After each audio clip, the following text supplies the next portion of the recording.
Welcome, everybody, to Oceanside Library's Poetry Near and Afar, a series that has taken us literally from Alaska to Tibet and from uh, Canada down to Jamaica and every place in between. And we love having everybody here.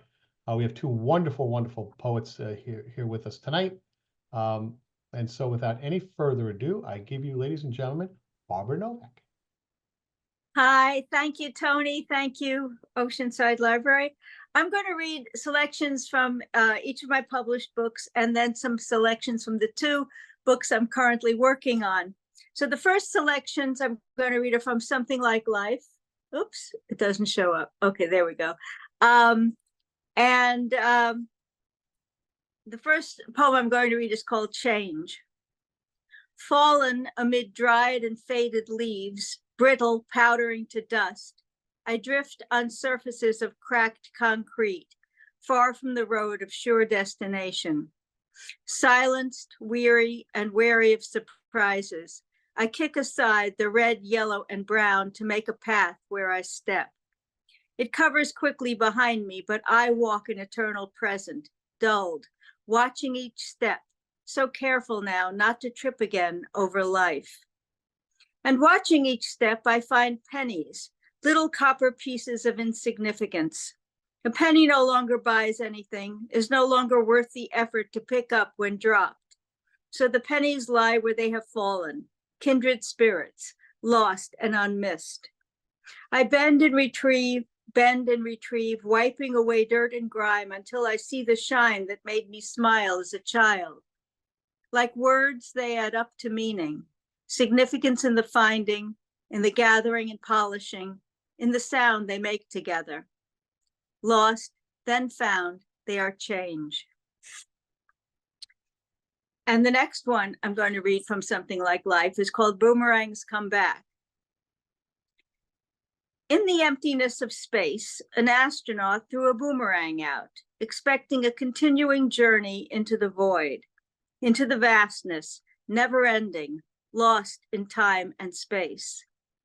Into our emptiness, your words thrown out, into the void of never ending lostness. The boomerang came back.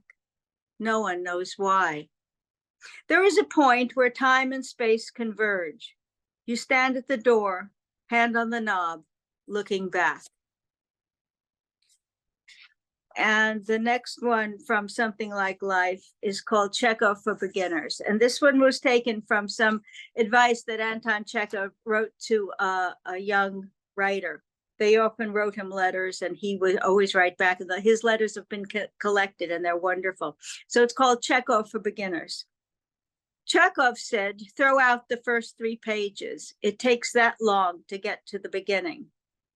And I may say, put aside the first 3 decades, sweep away their debris, cast off versions of the self that should have molted like early outgrown skins. Much was misunderstood, misinterpreted. The guidebook for those places has been reprinted, the new edition totally revised. History, after all, is just memory compromised, smoothed out, its sags stretched to cover the chasms of existence. So put them away in the safe place where the fading photos stay. And know it took all that to get to the beginning. And next up, I'm going to read from Dewhouse's Dream. This is a collection of poems about my parents. And I'm going to read 2 poems about my father. The first one is called A Poem from My Father. The books were old, pages beige and crumbly, but the words were poetry, and you read them to me with smiles and joy. And you recited from eager memory. Oh, what happened here? Okay, am I back? Oh, yes. I'm on my phone. Somebody called me. Okay, and you recited from eager memory poems of Hiawatha and the Ride of Paul Revere, and verses from Stevenson's Child's Garden. And you always said your sisters, the aunts I knew who sent me birthday books, were prize-winning poets in high school. I didn't always know I would write poetry the way some say they do, but because of you, poetry pumped through my heart, ran through my veins, and sang in me, long before my words reached the page. And the next one I'm going to read is called Sea and Sand, a Boardwalk and a Man. A photograph of my father on a boardwalk, beach and ocean to his right. He wears slacks and a white shirt. Wind whips his dark hair. He is smiling, not quite for the camera. I remember the moment, him standing there waiting for my mother, always slow with the click to snap the photo. I remember his gaze shifting to me, 5 years old at my mother's side. I remember the smile, not for the camera, not at all for the camera. I remember smiling back at him. The photograph is timeless. Nothing there to date it, no cars, no women's fashions, just sea and sand, a boardwalk and a man, smiling at me for eternity. And next, I'm going to read from a certain slant of light. These are all nature poems following the arc of the seasons, and they all deal with light. And the first one I'm going to read is called Sunset. Flaming orange fire shimmer glows to glittering gemstones, purple iridescence, sunset on new fallen snow. And the next one, since it's March, I'll read March. Filigree of late winter branches, bud bulbs still a dream, tans and browns against the bleak gray sky, and a dark still silhouette, a bird perched, deciding whether to fly. Next, I'm going to read from Dancing on the Rim of Light. This book came out in January 2020, and I figured this is wonderful because the other books had come out later in the year, and I said, I've got a new book. It'll be new for a whole year. And then the world shut down for the pandemic, and I got one reading in for Judy. Okay, so the first one I'm reading for here is Ruth. She tells me of digging trenches, of moving earth from one to the other, of layering leaves, of making mulch. This very literal lady who says she has no imagination and who can only deal with moments as they come and write only of moments as they were, tells me of the tedious autumnal task, her weathered face folding into dreamy smiles of spring and strawberries. And I sense a sensuous pleasure. I smell the fresh turned autumn earth. I hear the crackling leaves, and I see this very literal lady kneel, dig fingers deep into dark, damp loam, grip it like a handle, and hold on to a poem. Okay, next from this book I'm reading. No, I'm not. Red check tablecloths. Something about red check tablecloths makes a place homey, tells you the food there is good. That time in Steinbeck country when our tour bus driver suggested Mario's for dinner, and Mario's had a line around the block, and we walked all around town looking for a place to eat. And in a 2-story arcade with a merry-go-round in the center, calliope tinkling away, I found upstairs a glass-walled place with red check tablecloths. Didn't even look open, but we tried the door, and yes, we were inside in the emptiness with an eager hostess and a happy waitress, and we got bowls of the creamiest clam chowder, the kind we couldn't even get in New England, and plates of the crispiest steamed vegetables alongside the thickest, juiciest steak, while people from our tour bus still waited on the street to get into Mario's. And afterward, we rode the merry-go-round and took photographs we didn't need because we knew we would never forget the no-name place in Steinbeck country with the red check tablecloths. And next from Dancing on the Rim of Light, diving into the pool. It's not a piercing sound, something cutting or sharp. It's mellower than that, a body displacing water, breaking the cool surface, sinking into cool blue depths, splashes pocking the rippling surface, children churning the water white, their laughter splashing the rippled air. It's not a piercing sound, something cutting or sharp. It's mellower than that, a body displaced in the depths of another, sinking into warmth and light, sparkles pocking the rippling surface, churning the water white and splashing the rippling air. Diving into the pool, a body displaces possibility. And Dancing on the Rim of Light has an entire section on writing and appreciating poetry. So I'm going to read 2 poems from that section. And this one's called Words. Words, we find them in the trash baskets of our souls, crumpled and stained, and they burn, they scorch, they can destroy. We find them in the clouds, resting against the gray. They tumble down like rain and they wash us, cleanse us. Words reach across our clothesline minds, flapping in our breezes, clinging with colored clips. Words are dreams like ivy twined, and we are trapped within until we let them loose.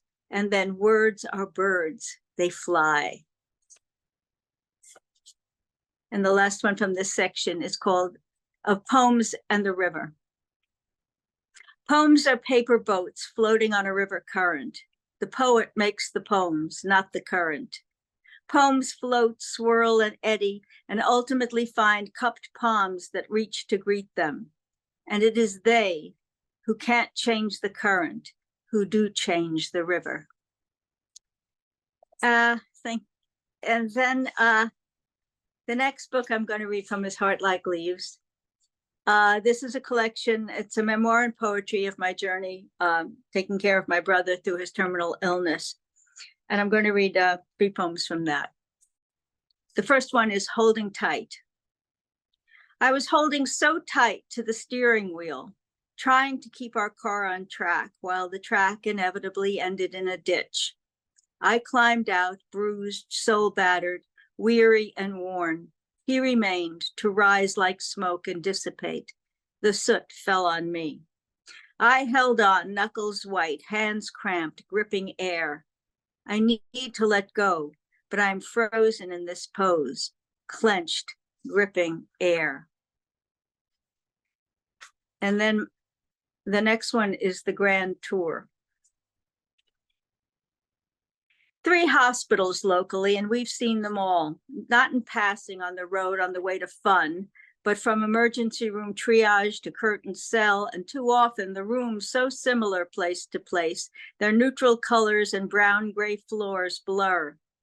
We've seen them all as his illness phases into the weaknesses it creates, bubbling into his lungs, heating his body, and fissuring his bones. The Grand Tour used to be an occasion for wonder, visiting the glories of unfamiliar places. We are visiting the unknown in 2 familiar places, and the wonder is, I always take him home. Next from this book is,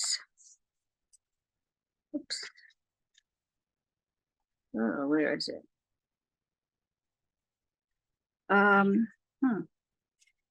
Heart Like Leaves. That's the title poem from the book. I stare out the window at the gray of autumn's end, my heart like leaves, broken from the stem, from the branch, from the trunk. Prey to wind now, to weather now, untethered now, my heart like leaves. But even in this bare-branched world, something of our life survives, as heart-like leaves prey to wind, to weather, broken from the stem, fall at my doorstep. And I smile, for you are here, still and love real, in each season's cycle, in each turn of the wheel. And as I said, I'm working on 2 books now. One has a tight story arc, and the other is poems that didn't fit into that. So I'm going to read a few poems from the 2 books in process. This first one is called Falling. Leaves of uncommon trees fall in this season of falling things. Leaves drop and tears drop and sun drops sooner, but moonrise and starlight purple evening light on after dark clouds that streak the sky. There is much that falls and much that rises from ashes of unborn moments. See the stillness in the silent fluttering leaf. See the shimmer in the sharp brightness. Red, orange, yellow glows among fading green. It is changing here, changing always. But in this now, in all the nows of ever that fall at our feet like gifts, we must bend to and retrieve for the gathering in our arms of all the moments that fall. And the next poem is taken from a quote. The title is taken from a quote by Colson Whitehead. How do we remake ourselves after disaster? He wrote. And so the poem is called How Do We Remake Ourselves? How do we remake ourselves, rebuild the structure that collapsed, imploded, exploded expectations, sending them into stratospheric spaces far from the liminal, into the dark, star-struck depths of beyond? How do we take the shards of the pottery that made us, specks of sand pressed to glassy fineness, fired and glazed, into plans and futures, more than merely the now, the new, but pasts too, and memories, and the sharedness of having someone to ask if it was as you remember, or where, or when, why did that happen, and the things you don't remember. The people that were there too are more important now that they are no longer, now that there is no one to ask, to share old laughs with, old pasts with.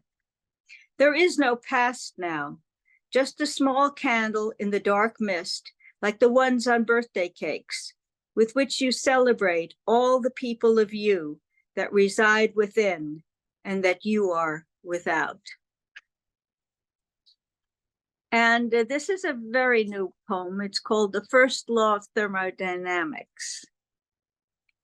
My friend and his father once took his 1956 Chevy apart and put it back together again. A bag full of bolts was left over. My father could take a watch apart and put it back together, and no parts were left over. But in the universe, are parts left over, or does it all fit? What about dark matter? Where does that fit? There are laws of thermodynamics, first one particularly, conservation of energy, that say the bolts in that bag were in fact not left over, that they must fit somewhere, even if the 1956 Chevy ran fine without them, nothing rattling, no pieces coming loose or falling off. Each bolt in that bag still had its purpose, because nothing can be wasted or truly lost. Everything is energy, after all, transforming, but never lost. We live, we die, we are energy transformed, the same, only different. I wonder how things work. I think I know, and then I don't. I like to know, but there are things I can't. What is it like in the universe where I'm not, or even where I am? Can I know, really know? I assume, I guess. I take a path I think is best, but I can't know until I'm on the road. Maybe not even until I get there, wherever there is. There is a there, despite what Gertrude Stein said. I have to assume, guess there is, or else what would this all mean? Nada, Hemingway wrote, just nada. I perceive you to be, and you perceive me to be, being, expending that energy that will be recycled is what there is. That is the there, a here, there, and everywhere. Not just a Beatles song, an echo.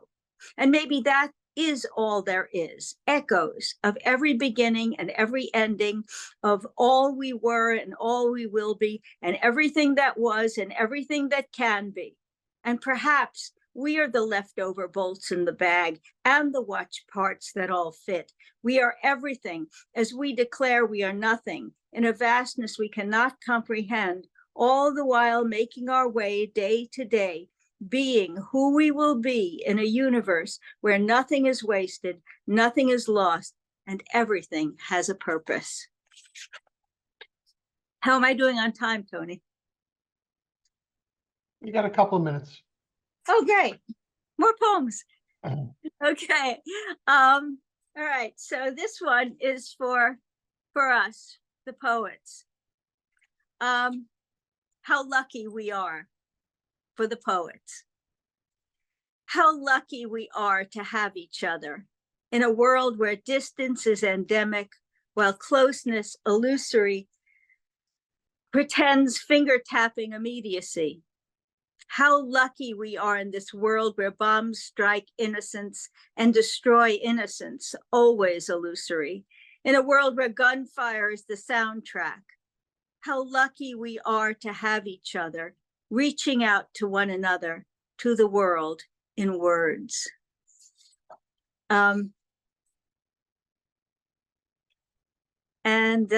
This next one is called Thirst. Water drips down to quench the thirst of those who don't realize they're thirsty. What they're thirsty for, they don't know. But they hungrily sip the drips, lick their cracked lips with the spring-fed liquid they didn't know they needed. Then perhaps they look around, see the green, hear the chirps, notice the blue. Then perhaps they realize what the water was. And okay, this one is called The Farther Shore. I gaze across at what I can't see, the expanse vast, the earth curves, light bends. We are all connected, balancing on the lattice work, flexible like a fishnet, only connection holding us in place. But that is flexible too, the rubber band of time, of relationship. Does it snap back into place, us with it, or just stretch into infinity toward that invisible shore? I cannot see, but I must trust, mustn't I? Otherwise, the world would ooze or flow or pour, flooding the unseen boundaries. Is it only my trust that holds it so? Is it only my trust that holds the world, the universe together? How flimsy, how feeble that can be. Trust. Like faith, it wavers. Better to hold on to love. That fills the space between. That laps at my toes, seeping upwards to my soul, summoning me with its sweet scent to dive in and traverse the unknown to the shore I cannot see. For connection I merely sense. Better to hold on to love and gaze together toward the farther shore. Wonderful. Thank you, Barbara. Thank you. Thank you so much. All right. You can unmute yourselves and give Barbara a nice round. That's beautiful. Absolutely wonderful. Thank you so Thank much. you, Barbara. Wonderful. All right. And now, without any further ado, our guest from afar, Josephine Larray. Hi, it's wonderful to be here. I would like to acknowledge that the lands where I live, Calgary, Alberta, which is just north of Montana, are the ancestral traditional lands of a number of Indigenous peoples, including but not limited to the Piikani, the Tsuut'ina, who their group includes the Dene, who are known as the Navajo down in the southern states, the Nakota, the Kainai, the Siksika, and I would like to thank them for their stewardship of the land and for having originally brought language and culture and poetry to this area. So some of my poems are a little bit dark, and I hope to bring you back up. I'll be reading from my collection called In My Father's House, which was published in Philadelphia by Moonstone Press. And I'll also be reading from poems that are in an upcoming collection called The Moon and All Her Faces, which will be published in Albuquerque by Red or Green Books. I did want to start with one, Barbara, when you were reading your poems about light and leaves. You just made me open up this book and find mine. So it's a response poem to yours, Leaves, and it's also in, so I'll be reading from this one to start. Leaves of golden birch strewn on kitchen floor, How do they get in? The sliding door left open for the cat, or in the caramel silk of the Sheltie who has lain on the lawn? They swirl at the foot of the steps, reconfigure, luminesce on carpets of grass which should have died under first snow, but didn't. These golden leaves, this sacred time, this pagan place, translucence, ancestors seeking solace, walking alongside us in shadow. All leaves, soon too soon, my being will transmute into memory. My spirit will swirl in golden splendor, appearing inexplicably at someone else's door. So in my father's house, it's a collection where I consider my origin. So my family came from Sicily. So it's poems of place and poems of family. I would like to read Trinakria. Trinakria was the ancient name for Sicily given by the Greeks. Tree, because it was three, it's a triangle-shaped island. This island runs like magma through my veins. Waters blue, lap three separate shores. Mar Terraneo, Mar Ionio, Mediterraneo, the sea in the middle of the land. Sicily is Medusa's head, three legs bent at the knee, sheaths of golden wheat. Scirocco blows red Saharan sand across hilly scapes, dancing la manzurka, la tarantella, under la luna, the moon, la ninna nanna, the lullaby, lo sole, the sun rising onto blood orange Sicilian skies. So I was born in Canada. My parents had come over in 5 years before I was born, in 1957. The next one is called A Gentle Pull, and if you can see it on the page, sometimes it's on the left margin, sometimes it's on the right, and some of it is center aligned. Sicilia smiles back at me in black and white. My mother freshly engaged, flanked by my father's sisters, skirts flounced high. The smell of earth baking at 43 degrees, colossal shadows cast at the Temple of Concordia.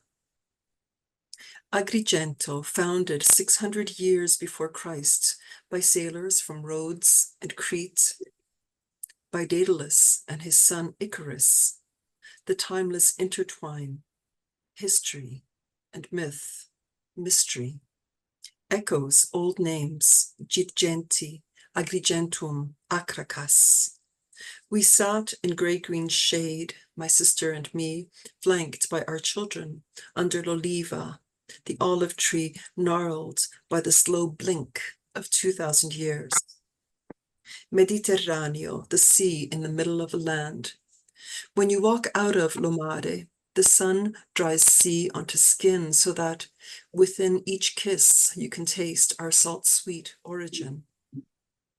That evening in Campania, a 10-minute drive from town, Makushina asked if I would go with her to get no limone, a lemon. I said si, expecting a car ride. Instead, she led me into the darkening grove. Hanging over us like lanterns, firm ripeness of fruit. La Sicilia, a twist and a gentle pull. The next poem is based on a photograph of my parents when they were newlywed living in Belgium. It's a black and white. The poem is called Abbracetto, and that means to walk arm in arm when a man and a woman or whoever, two people, hook arms. The roughness of gabardine and houndstooth, the smooth of stalking silk. After the war, you stride arm in arm down an unnamed street in Mons, or is it Charleroi? None of the coal shows in the seams of my father's skin or in the bubbles of his lungs, and although the photograph is black and white, I can see glints of sun in my mother's auburn hair, how the wind lifts heavy curl, drifting scent towards my father. That confidence of newlywed on cosmopolitan cobblestone. Her two-piece suit, jacket and skirt, a smart black handbag. peekaboo toes, and my father, hand in pant pocket, thin striped tie, the jaunt, both with one foot in the air. In the next poem, I start with the names of some of the churches in my parents' village. So the village is called Casteltermini, and then I named some Greek gods because before it was Italian, it was a Greek colony.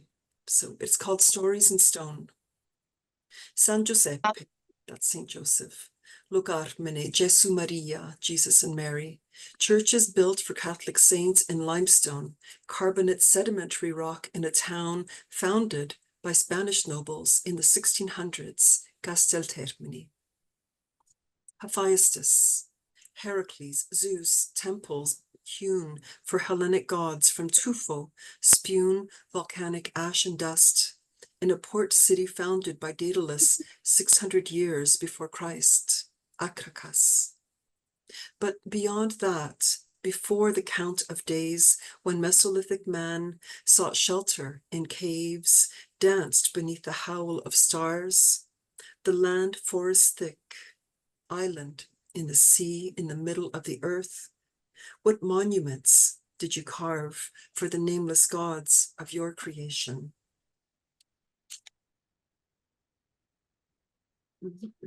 My grandmother helped to raise me. My mom had to work, and my grandmother really never learned how to speak much English, but she was very important in carrying on the generation and teaching the old stories. So this is a tribute to my grandmother.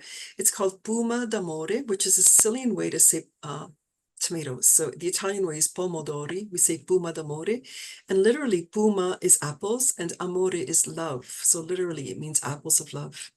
Oh, how lovely.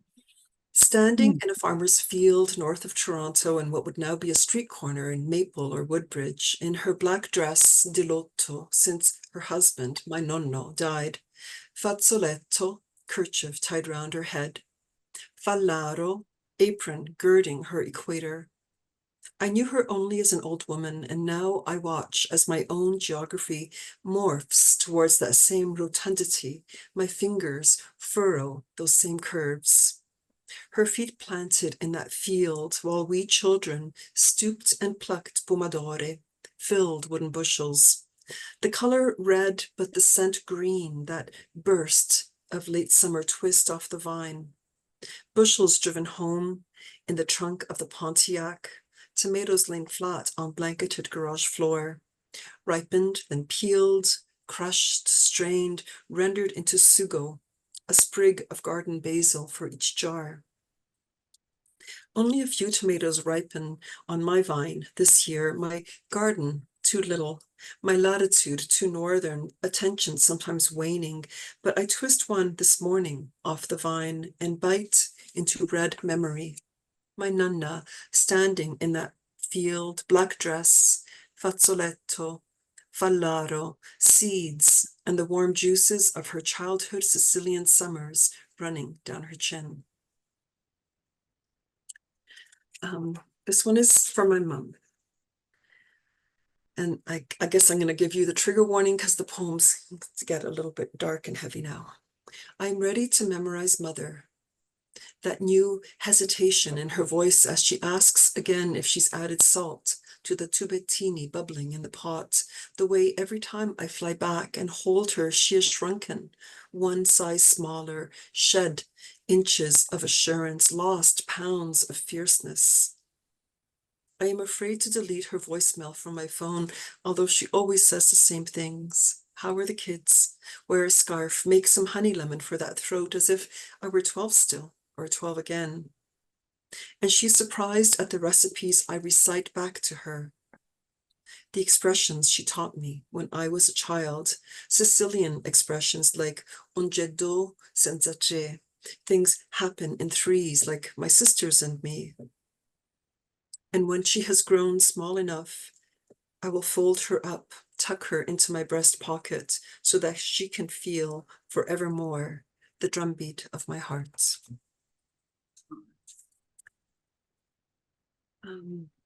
I wrote this poem shortly after my father passed away in 2022. And I recall sharing it with this group, but I'll keep reading this one. 9:30, and I'll tell you how this poem happened. I was in a writing circle and I attended, even though I was in Toronto for my father's funeral. And the prompt was to write a poem as factual as you could on a time of day. So I picked afternoon something, somebody else picked 9:30, and our instructor switched us around. And by coincidence, even though it was 7:30 in Calgary, where the conference was, or where the workshop was taking place, I was in Toronto, two hours time zone difference, the same, you're like, it's the Eastern time that you're in. So it was actually 9:30 for me. So 9:30. It is 9:30. My body says sleep. My mind says rest. My heart steps out into the night, leaving the door wide open in search of the call of coyotes. If I had a slingshot and 7 smooth stones, 5 smooth stones, even 3, I would pluck the streetlights from the sky one by one, so that all that would be left would be the cold moon and me. I no longer care about the stars. Their stories no longer matter. The chatter of man, the warmth of fire in fields, none of it. There is a place in my father's garden. It's this photograph right here, sorry. There is a place in my father's garden, a bower of fig, and when I stood in it, sunlight filtered through various spots, as if our sky held multiple suns. And that was the day after my father died. It is 9:34. I looked at the clock and noticed when 24 hours had slipped by after his death. He passed at 00:18. Time has become an accordion with only sad strains, stretching out and tumbling past. It has been 6 days since he passed. 30 hours since his cold body was jacklifted into a maw, sealed with putty and trowel and drill. My father had a trowel just like that. He too used tools. I had gone down to the garage into one of those balsa wood baskets that once held summer tomatoes, tucked one of my father's tools into my tote for the funeral home in case I needed to feel him, a wrench. And I tucked a few nails into the pocket of his best suit, some loose change, for he always had nails in his pockets when he worked, a carpenter like the Father of Christ. Nails and coins sometimes fell out of his pockets when he lay down to nap, and when I was tasked with vacuuming the couch cushions on Saturday mornings, I would find them, quarters and pennies and nickels and dimes, and always a pencil behind his ear and a smile on his face as broad and as brilliant as the Sicilian sky. It is now 9:38. I felt his spirit surround me while his lungs still expanded and emptied and his pacemakered heart still beat, his hands still warm. That was before his forehead felt like he had just been taken from deep freeze. When I brought my lips to his brow in the casket, I cupped his head with both hands. He didn't like to be cold. Comogliami, he would implore. Cover me, please. He asked so little of me at the end. His spirit around me just past 4 that afternoon, my kids coming in from day-long travel, me at the entrance of the hospital breathing real air for the first time in days. I felt him, and I felt his peace. And if I sit quiet for a moment, I can still feel it. But will it fade like the taste of salt in the sea? The aroma of coffee, a hug that feels like it could go on forever if only we could stand still enough. I do not know. It is 9:42. Okay, so I'm going to change gears a little bit, and the next series were written starting about a year after his death, when I think it takes time to process things, and so this one is called My Word for Rain. My father was a silence before thunder, the heavy slap of rain upon the roof, veranda, 2 chairs, canopy of maple, the steady drip from leaves, ovate, sinuates, neighbors dry behind closed doors. My father was the puddle that swelled, soaking feet and socks, rubber soles, canvas tops, rivulet coursing towards great to rejoin inland sea before being pulled back up into cloud and fall back down upon the ground.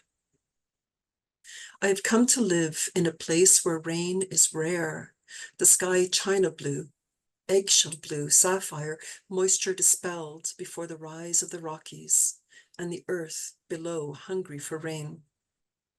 I've since traveled to places where rain fills the woods, seeping into root of cedar which perfumes the night, anchoring giants onto slope, rivers engorged, cascading, have fallen asleep to the lull, to the rush.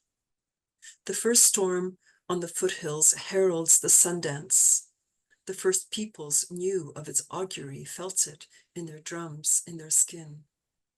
My father is a prayer for rain. And I'm going to switch now to a series of poems written and dedicated to my mother. My mom came out to live with me after my father's passing. She lived with me for a year. She's living in Toronto right now. Kaleidoscope, brilliant bursts of broken, sapphire, emerald, amethyst, lapis lazuli, aquamarine, amber, jade, ruby, topaz, each quarter turn, reconfiguring, realigning, revealing the brilliant bits of my mother's broken mind. The next piece was inspired by the title of Ocean Vuong's collection, Briefly Gorgeous, and I use a line from Briefly Gorgeous as my starting point, that your name is only the sound of clocks being set back another hour, by Ocean Vuong, the poem again, Briefly Gorgeous. The second hand, the minute, the hour revolving counterclockwise as we rush to reunite with our past, our ancestors reverting, as it were. Dementia is like being 4 again, I was told, but I disagree. 4-year-olds can learn, will not touch the hot stove again, will not try to go down the stairs with a laundry basket in their hands, unable to hold onto the railing, unable to remember to hold onto the railing, unable to remember that they have fallen, that they are on blood thinners, that one more fall could land them on their back with a broken hip or worse, and that they should brush their teeth for more than 11 seconds, that the only tube left in the bathroom drawer is toothpaste, so they don't put polysporin on their brush or Voltaren, and that the faces in the photo album don't show only the living, but also those who have died. Who have died. Died is a verb in the present progressive tense when your beloved mother is in the talons of this progressive, present, regressive disease, and the only thing you can do is keep her safe. Keep her safe and love her and let her know you love her, and keep her safe even at night when she wakes up to go pee and you squeeze your eyes shut, heart clenched, and you hope she makes it back to bed without falling, for it was only a year ago, only a year, that your father fell, and you weren't there, but he fell, and then the brain bleed, and then he died. So you start to breathe again, shallowly at first. When you hear her get back into her bed and hear her talk, and that high-pitched, wordless voice, she saves for night. She saves for talking to her dead. The next piece, my mother speaks. And as you can tell, these are all true stories. Hard, but beautiful. I think like poignant and sad. And I think in loss can teach us so much. And they say that the harder you grieve, like it's a reflection of how deeply you loved. So that's something to be thankful for. My mother speaking to my father. She speaks to him in her sleep, a love-drugged little voice that has retracted its barbs, its stabs, she no longer demanding, queen of her destiny. Time has eroded away all their little arguments, the clawed words that hurt me more, maybe, than they hurt him, for he loved her despite. His words ringing in my head. Where's your mother? Take care of your mother. Just last week, when I called, was the first time she forgot he is dead. She told me she is preparing to go home, that she is waiting for him, that he promised it wouldn't be long, that he would help her. I know it is true. So if I could have just one more minute, I don't want to end on a sad note, so I've got one more poem, if that's okay, Sure. Toby. No problem.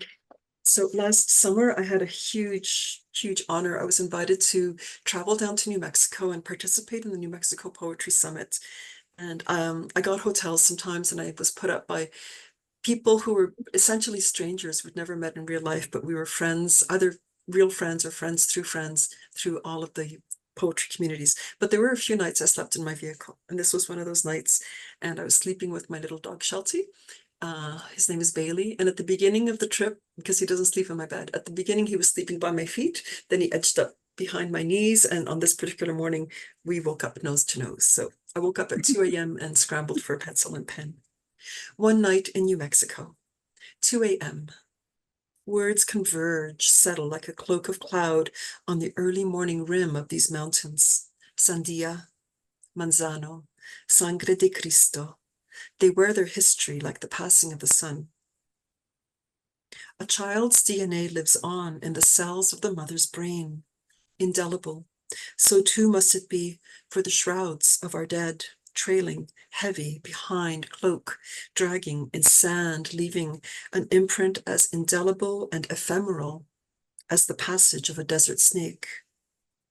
We cocoon in this space under a cloak of stars, muzzle to nose, and I realize how quickly your blood beats through your body as we sleep, muzzle to nose. Did we start off with the same number of beats, our lives? Do you run through yours more quickly, muzzle to nose? Although you see solely in black and white, do we share the same dreams? Thank you very much for listening. And Barbara, thank you so much for your set. It was beautiful, and I look forward to the other poets tonight. Absolutely wonderful. Thank you so much. Very, very moving. Thank Very you. moving. Oh my goodness. Oh boy. All right. So we're going to move on to our open mic now. I want to thank both Barbara and Josephine. Great readings tonight. So we're going to start with Anne, you're up, and Bob, you're on deck.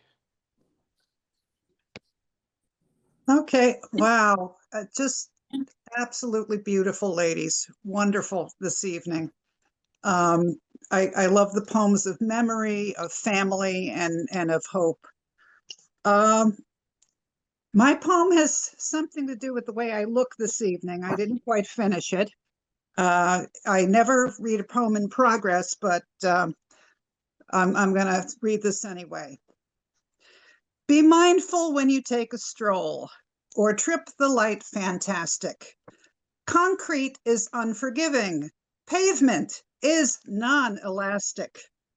Overcome by deja vu while hurtling earthward bound. Oh, good grief, here I go. This is my second round. Waiting for the ambulance feels like a TV thriller. Busted lip and chipped front teeth. I'm Kylie with lip filler. Oh my goodness. Whoa. You okay? Now I am. Last week I wasn't. We had just left our accountant's office, and we joked with him about not having any medical expenses to deduct this year. We went for a walk, and I tripped over Joe's foot and tripped to the ER. Oh my goodness. Wow. Oh, well, thanks for joining us. Hope all is well there. Well, nothing bad can really happen if you're a poet. It's all material, right? Okay. Okay. All right. That's fair. Okay. Bob, you're up, and Maggie, you're on deck. I say thanks to Tony and the features. Beautiful poetry. I just got dentures, so I might be a little hard to understand. This is called Too Sensible with a question mark. Here's my 2 cents. Although it may or may not make sense, I think people have a right to be themselves and free.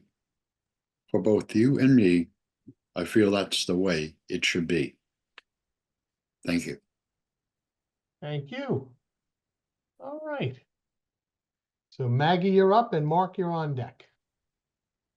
Okay, this one I wrote at an auction while the people were milling around me. When I was young, ... I got scolded for minor misdeeds, spanked for major, mouth washed out with soap for cursing. I went to kindergarten at 4, graduated from high school at 17. BS at 37, divorced with 2 kids, RD, LD at 40, private pilot's license at 42, married the love of my life at 20, 41, 62. Not doing that again, learned my lesson. Besides, Sam Elliott is married, Harrison Ford is married, and Sean Connery is dead.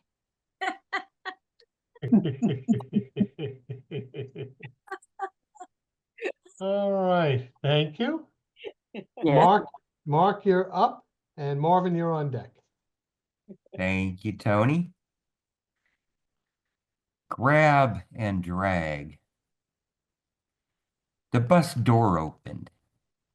Sore left foot slid over uneven ground, 2-inch high grass, perhaps a tree root, and then a divot.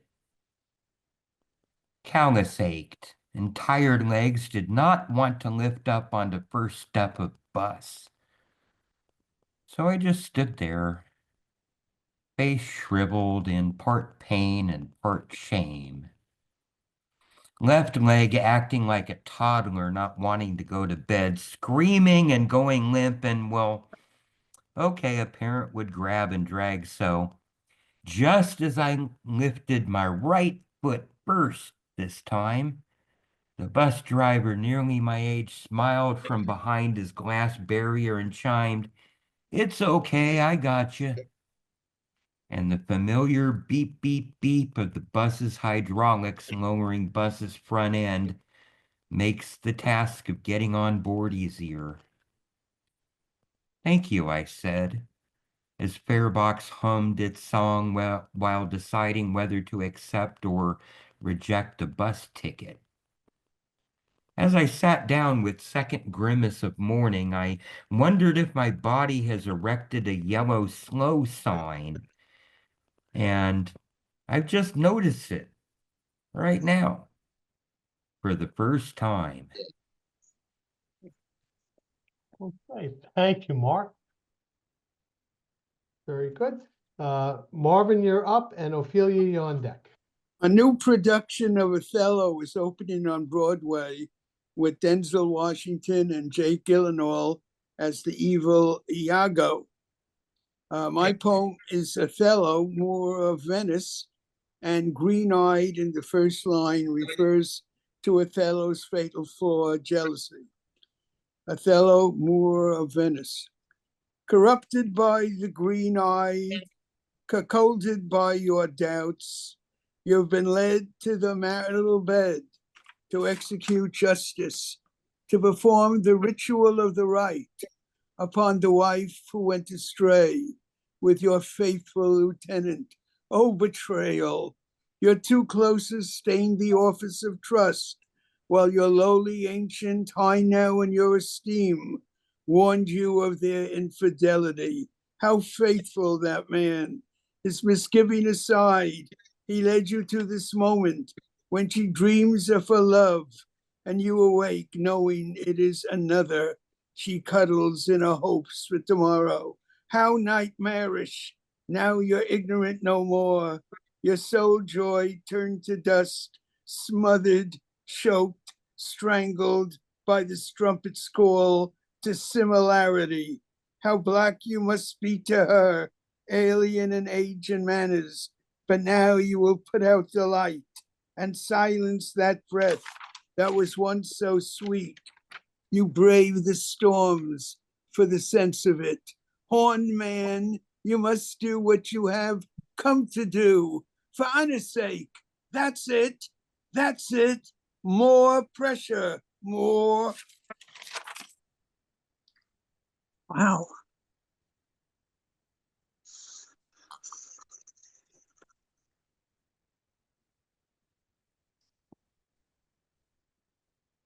Thank you, Marvin. Thank you very much. Okay. Ophelia, you're up, and Robert Rubino, you're on deck. Hola, ciao, and shalom. It's an impromptu poem. To my Doge boss, 5 things I did last week. 1, I prayed not to get laid off. 2, gather my courage to face unprecedented persecution. 3, took my children to get vaccinated against infectious diseases.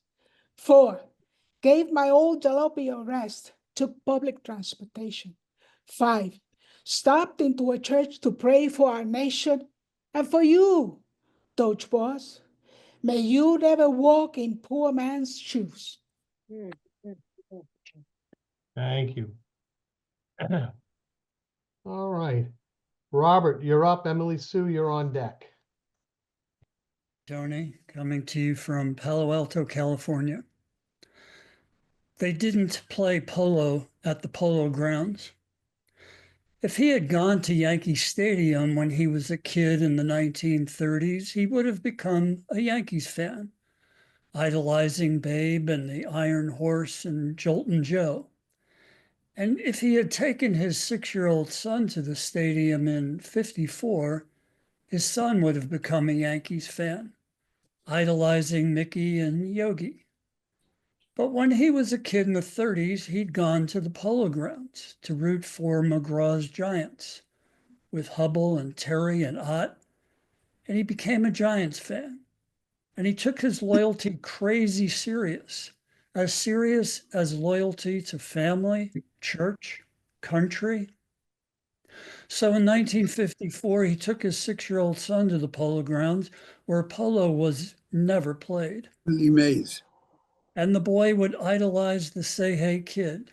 And if the father possessed a more flexible version of loyalty, he would have turned his back on the Giants after the '57 season, when they and the Dodgers gave New York a middle finger farewell, and maybe he'd become a Yankees fan or bide his time and in due course embrace the Mets. But his loyalty to the Giants was made of stronger, sterner, certainly more stubborn stuff. And so through the next 5.5 decades of the rest of his life, he remained a Giants fan, insisting they were merely on the longest road trip in the history of road trips, insisting they'd return to their birthplace, not merely occasionally as a visitor, but for good. Also, eventually insisting his grown-up son would return one day to that same birthplace. The son who through the years regarded his father's loyalties as ludicrous, laughable, embarrassing, but finally laudable, even noble, in an uncomplicated, straight from the heart sort of way. Thanks for listening. Wonderful. Wonderful, Robert. Thank you so much. All right. Emily Sue, you're up. And who am I got next? Who did I get that? Lloyd, you're on deck. Okay, well, thank you, Tony, and Barbara and Josephine, both really outstanding readings. Thank you so much. The poem I'm reading is called Tilt. The words fly off the page of my book, stolen by a blue jay shrieking in the neighbor's tree. I can't ask for them back. The neighbor wouldn't understand, and we never talk anyway. My eyes trace the jay's path over brown patches of lawn that swivel into new shapes inside July's dizzying heat. I try to find a message, perhaps drawn under the same starlit skies that persuade rosebuds to flower at dawn. Those same quiet hours when the earth tilted east under the shifting weight of water siphoned from stone to ease human thirst and revive dying crops in all the places the rains abandoned, only to gather in torrents, swelling rivers and swamping towns that have already drunk their fill. Thank you. Thank you very much. So actually, Fred left us. So Sherry Lynn, if you're ready, we'll have you go on. And then Julian, you're on deck. Got me? Sure, no, I'm sorry, did I say Lloyd? I apologize. All right, I'm failing in my, I got one job. I got one job. All right, so Lloyd, you're up, and Sherry Lynn, you're on deck. Sorry about that, Lloyd. Where are you? Where'd you go? I'm here. Again, there you are, over there on the right-hand side. There you go. Go get it. Hey. Sorry about that. No problem, no problem. My poem is a bit about, marital harmony. It's called The End of Sudoku. When we're on the train coming home from the city, we sometimes each do a Sudoku. If I finish mine first, she might ask, what are you doing? Showing off? If I try kidding around, point to a Sudoku she's working on, I say the two goes over there, referring not to any particular square.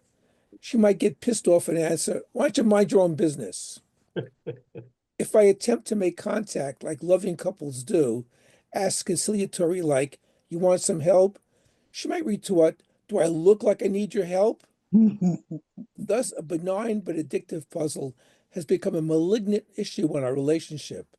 So I've decided, after much hostile contemplation, that there'll be no more Sudoku for me. When I see one she's been filling in, I turn it face down. When she's working on one, I ignore her and walk away. When she offers me a blank puzzle, like she'll do sometimes, more to leave her alone than as an offer of peace, I smile and say, no, thank you, hun, and try very hard, to keep the vitriol out of my voice. Oh, too funny. Thank you, Lloyd. All right, now, Sherry Lynn, you're up, and Julian, you're on deck. Thank you, Tony, for hosting, and thank you, Barbara and Josephine, for moving us with your art. So glad to be here, to be able to hear you. I'm reading an epic wound from the Bard's annual. Quote, history is nothing, if not an epic tale of missed opportunities, unquote, Graydon Carter. There is no one left to see, but he sees what he's become, what was lost, under swelling charcoal skies in mirrored distortion. His knees fall into wet grit, where a wide river laps and dissipates blood dripping from his burdened decay, replaying home, home, home. Could this collapse become a baptismal moment, with fate allowing a request for forgiveness, a restored belief in redemption with time turns, yielding possibility? Grabbing fists of muck, he grasps at nothingness, wails, why didn't I do more? Why didn't I protect our homeland? Before the plagued signs and idleness let fascism win. Torrents of unheard pleas, home, alarmed him into a warrior stance, a renewed sense of duty thundering from his pained chest. Shed regret, bend memory into purpose for freedom battles again begin. Thank you. Thank you very much. Wonderful. Okay, Julian, you're up, and Larry McCoy, you're on deck. And Julian would like me to let him share. And there you go. Oh, hi. Thanks, Tony. Beautiful Barbara and Josephine. The bell, the mug, the shoe, the bookshelf, and the armchair. I no longer believe in romanticized love. I believe in kindness and honesty and moral compasses. Love is too ephemeral, a shape-shifting cloud, a faceless shyster. I'd rather the consistency of a church bell its clappers swinging from side to side, each strike, each ring announcing its presence, a repeating refrain calling out character. I hold dear the cracked mug that can take the heat of morning coffee, afternoon chai, or evening's hot chocolate, serving soul bar with the calm of a chalice. I relish the comfort of old sneakers, protective and elevating despite this old baggage of flesh and bone, a pair to bear the cross of my weight as if anointing my flat feet with their swoosh, their trainer soles, their lace tongues. I admire a sturdy and straight bookcase, its selfless shelves that hold up the chosen collective, not unwilling to take on more, nor judging me less for unturned hardcovers, the unread paperbacks of storied lives, knowing words within are to be savored, not belabored, and there's always time to catch up.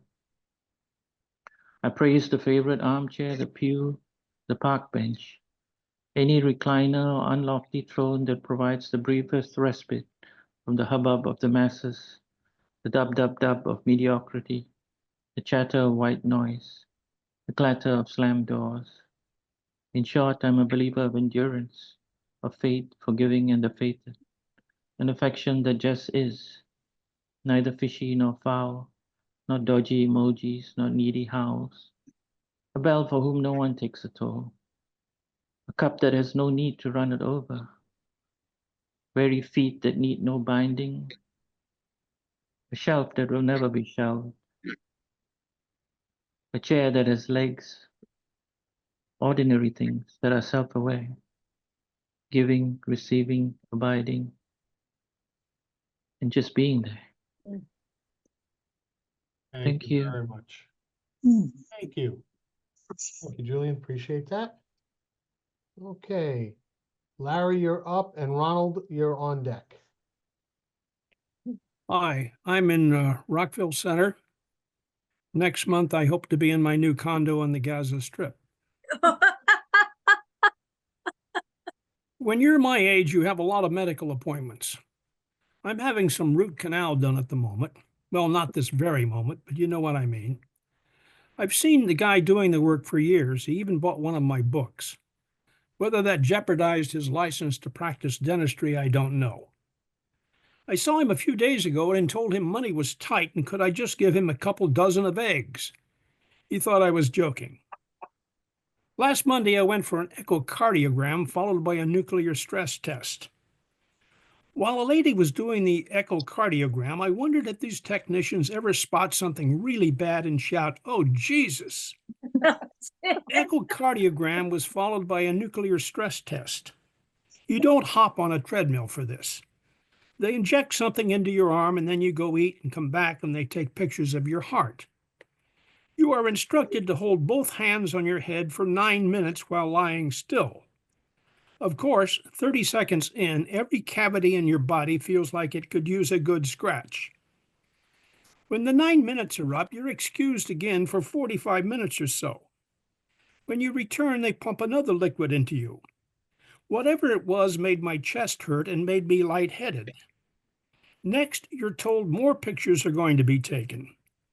The technician says this time around you're only under the camera for 8 minutes, and that you only have to hold your left arm on your head, that you can put your right hand in your pocket. So, I put my right hand in my pocket and said, "Okay, can I play with myself?" The male technician didn't know how to respond. That apparently wasn't in any of his training manuals. Thank you. Wonderful, Larry. Thank you Thank so you. much. Oh, too funny. Okay, Ron, you're up, and Melva, you're on deck.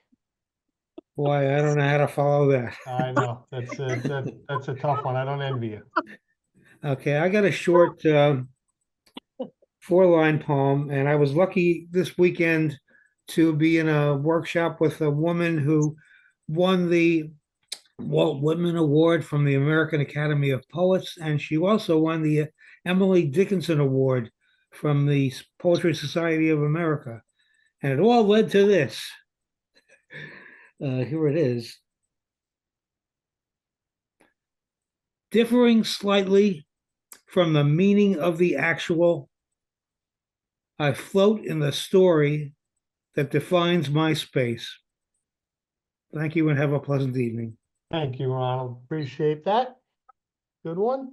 Okay, Melva, you're up, and Sherry, you're on deck.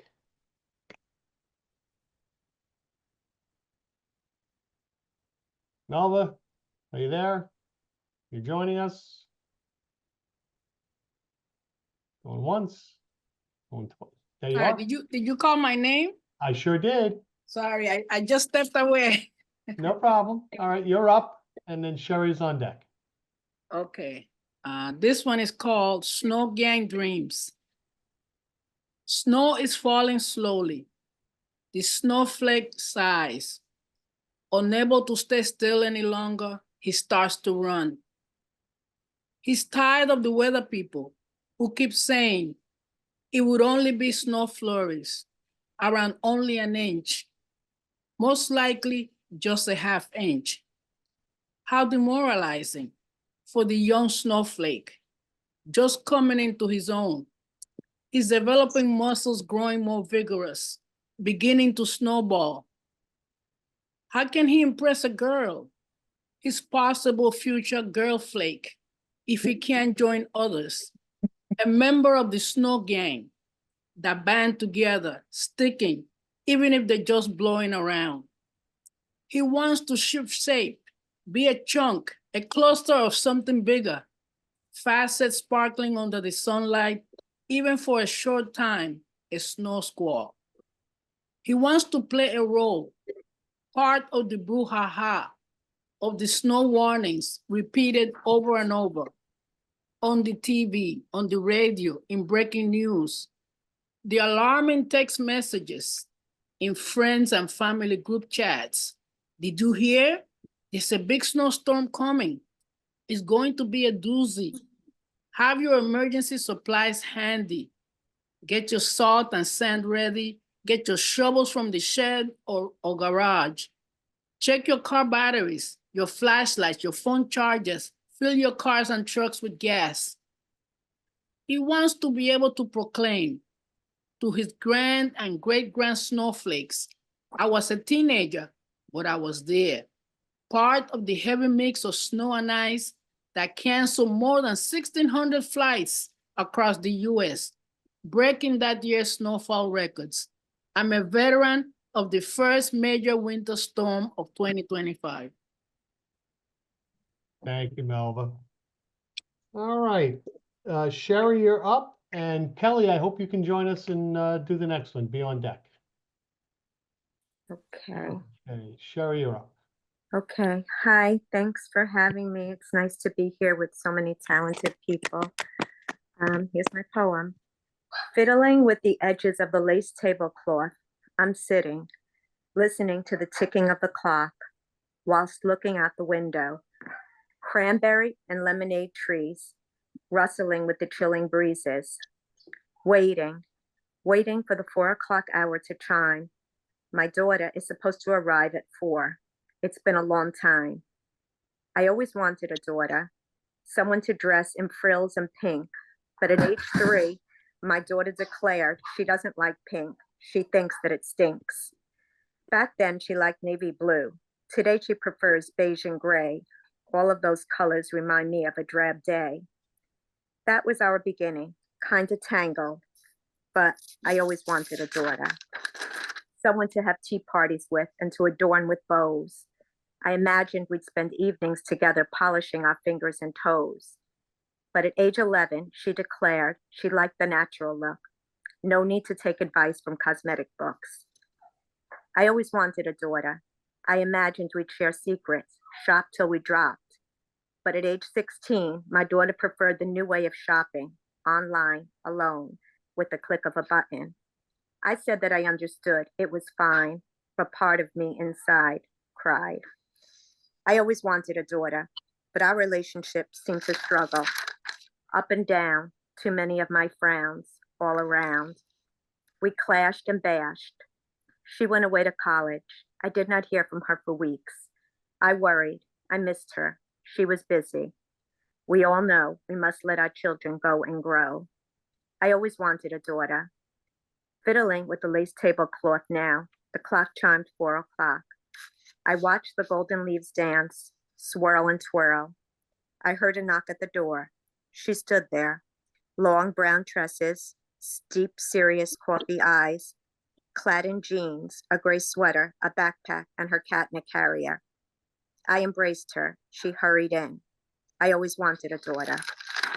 I told her to leave her bags. Let's sit and talk. Her tabby cap rubbed against my leg. We sat at the kitchen table, fading sunlight casting shadows. She fiddled with the edges of the lace tablecloth. We talked, my daughter and me. She smiled. I listened to her tales. I always wanted a daughter. I now realize I guess I wanted her to be more like me, and she needed to be she. She sipped her coffee. I sipped my decaf tea, and we laughed, my daughter and me. I always wanted a daughter. Thank you very much. Thank you. Okay, Kelly, where are you? Where'd you go? I had her here. Where is she? I'm here. I'm here. Ah, I had to you got- unmute. You got something for us, Kel? Yeah. Good. And Dee Dee, you're on deck.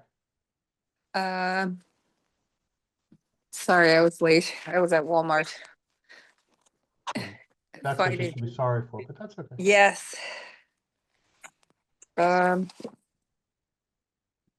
This is a new poem.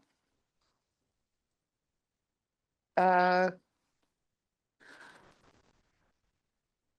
friend of mine was doing some kind of Einemann geometry in a piece of art. So I had to look it up. Anyway, started thinking about geometry. I love you in trials, my darling. An almost Fibonacci sequence of soup at 6 a.m. A peasant soup of everything but the kitchen sink, spinning down the drain of the Holocaust of the heart. The survivors aren't always the lucky ones. In the infinitesimal place in the sun and the infinite of the soul, that overused word. Barley in the cabinet, since before your father died, came back to life in the kitchen sink soup. Still learning late in life how to live and love, endlessly sweeping the unspoken under the Persian rugs and onto my side of the street always. And our ship of fools sails away, moving toward and away like rainbow of the light spectrum. A Doppler effect of dancing in the kitchen to hippie jams and chimes of a nocturne. The night effect of your drinking your life away. The thought of us cold in the dirt lies like a stone, heavy with the burdens of the everyday. Sharp as a steak knife, used for all the wrong things. Cutting string from packages, butter aerated edge, toast crumbs, and freezer burn. Thank you. Thank you very much. Thanks for joining us, Kel. Appreciate it. Oh, thanks for being here. All right. That was wonderful. Dee Dee, you're up, and JR, you're on deck. Thank you, Tony. And Barbara, Josephine, brava. What a beautiful presentation. Loving the open mic. So I wrote this on Friday, the last day of February. Not about February. I usually feel upbeat when this poor month comes to say goodbye. I often feel sorry for February. So many dislikes, so many reasons, none of them its fault. Quite the opposite with certain people. Sowing unrest, disgust, danger. I feel angry, unnerved, embarrassed. So many blows against my country, none of them its fault. I used to wish upon stars, hold wishbones tightly, believed all would be well eventually. My beliefs have been shaken. So many dangerous actions in so short a time, some of them, none of them irreversible. Speak up. act, save. Thank you. Wonderful. Thank you. All right, JR. Okay. Thank you, Barbara. Thank you, Josephine. Thank you, Open Mic, and thank you, Tony. So I'm delighted I got in the mail poems from County Clare and beyond. I'm part of the Beyond. There's a few, actually. There's a couple of people here and here also. I just love this poem. And I know it's Christmas, but it's for my brother whose birthday was recently. It's a wonderful wish. Early December drive through a quaint hamlet decked out in tasteful Christmas decorations. No blow-up characters that shimmy in wind gusts, cavort through the night, yet look like rags deflated on the sleeping grass. A candle in every window, garlands glitter on porch rails, live evergreens left uncut, wrapped with festive lights. On the front lawn of a large, rambling farmhouse, a gray sign painted in simple black block letters, "Welcome to Bedford Falls." I smile with wishing, if only I could travel to a simpler time, void of excess stress, less bustle, less need to race from place to place, no need to compete for status, for attention, for a bigger, better paycheck, house, car, life.